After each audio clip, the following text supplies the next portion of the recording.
Now, God expects us all to be white. And no, this isn't a joke. Now, hold on in case you didn't know and if you thought that this was a racial issue. No, these rhymes were designed intentionally to define the true meaning behind purity. Now, society intentionally teaches receiving security from the becoming a man insecurity by losing your virginity. And before you know it, you start mixing up your priorities by thinking you could get more manlier when the numbers of girls increase. But to be honest, your lust just gets harder to please. Oh, and did I mention by that time you probably have an STD? Now, men, I know your struggle.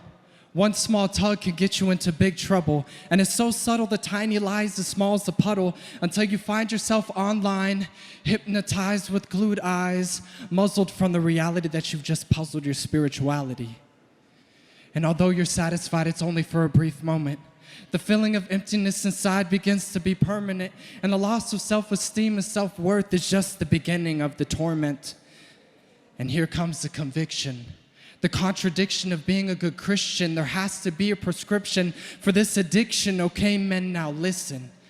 You are the enemy's first candidate, and he's just fishing to get you hooked on lust like a slave. That's why they call it master bait. And once you get reeled into the sin, the enemy says, look, I caught one, take a pic.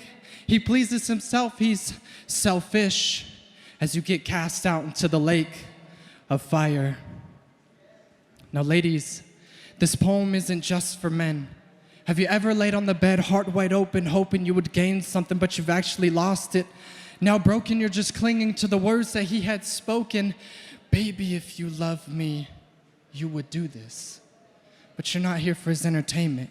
And he should be too complacent to even think of that selfish statement, because if he truly loved you, he would have no problem being patient to wait till marriage. And you should wait till marriage also, ladies.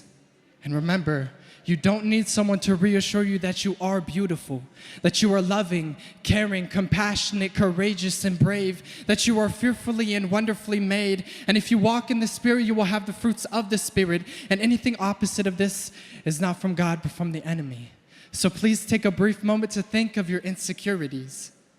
Now believe God, because God created you first. And as for insecure, God is the instant cure. And anything negative that is said about you is just a lie, because you are perfection flooding from the apple of God's eye. Now God is perfect, and he breathed his perfect breath of affection into you. This means that you're breathtaking perfection. I said, God is perfect, and he breathed his perfect breath of affection into you. This means that you are breathtaking perfection. This is true.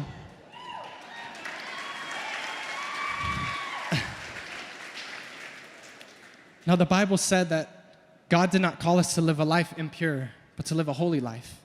And blessed are the pure in heart, but that's hard to do when you have a dirty mind. So Cinderella, it's time to sweep it clean. And never let anyone walk through with dirty feet, because you may not have known it, but you have always been a queen. And men, the internet's like having a stack of magazines under your mattress. It's so readily available, you can literally watch it straight from your pocket. And this addiction, man, it's time for us to drop it, and there's only one way to stop it, and that's through God.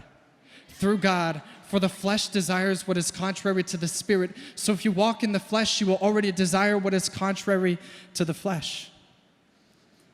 Now, the day that I became a man was not the day that I lost my virginity, or the day that I started shaving, or whatever. It was the day that I got down on my knees and I said, God, I surrender, please. And although I wasn't pure, I received purity. And the Google definition of purity that I received was freedom from immorality. Freedom. I was free. I was free from the demons mocking me, saying that I'm unworthy. I was free from the shackles and chains. I was free from the lie that I didn't deserve God's grace. I was free from the lust, and I was free from the disgust. And I was free from the lie that for so long I trust that I didn't deserve God's love.